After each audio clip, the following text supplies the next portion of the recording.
नमस्कार, स्वागत है आप सभी का। मध्य प्रदेश के गुना जिले से विचलित करने वाली तस्वीरें आ रही हैं। यहां असहाय दिव्यांगजन स्वाभिमान यात्रा पर निकले हैं। दिव्यांगजनों की सरकार से कुछ मांगे हैं।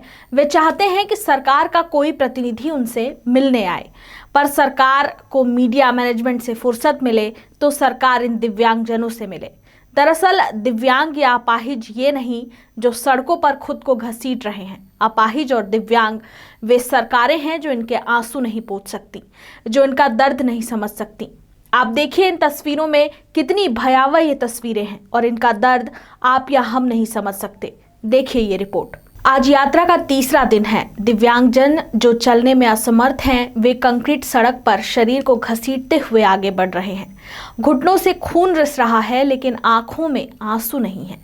आंसू सूख चुके हैं। असहाय चेहरे पर दर्द की असंख्य रेखाएं परिलक्षित हो रही हैं, लेकिन स्वाभिमान यात्रा निरंतर जारी है। दिव्यांगजनों की यात्रा और पीड़ा दोनों बढ़ती जा रही है, लेकिन उन्होंने ठान लिया है कि वे स्वाभिमान के साथ समझौता नहीं करेंगे। चल फिर नहीं सकते, खड़े नहीं हो सकते, लेकिन एकजुट हैं।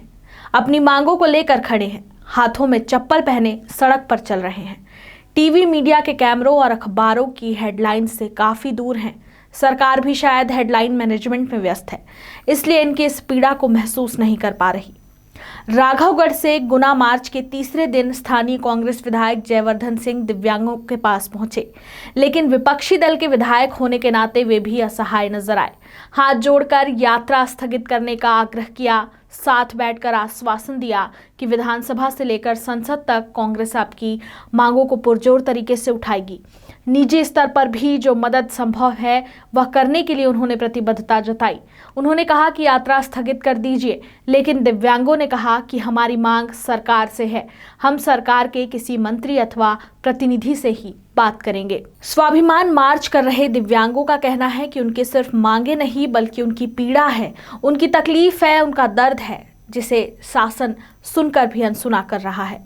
दिव्यांगजनों ने राज्य सरकार के प्रति आक्रोश व्यक्त करते हुए सवाल किया है कि जब विधायक, मंत्रियों के भत्ते बढ़ सकते हैं तो दिव्यांगजनों के पेंशन क्यों नहीं बढ़ सकते। हमें मात्र 600 रुपए ही पेंशन लेने के लिए 400 रुपए किराया लगाकर बैंकों तक जाना पड़ रहा है। इस यात्रा में 100 से अधिक दिव्यांग शामिल हैं। राघवगढ़ से शुरू हुई यह यात्रा 17 नवंबर को गुना पहुंचेगी। यहां से अपनी 16 सूत्रीय मांगों का ज्ञापन कलेक्टर को सौंपेंगे। पदयात्रा में गुना सहित 20 जिलों में दिव्यांग शामिल हो रहे हैं।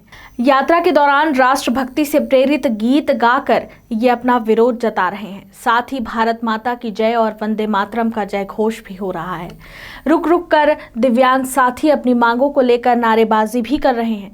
दिव्यांगजनों ने प्रतिदिन 3 से 4 किलोमीटर चलना तय किया है।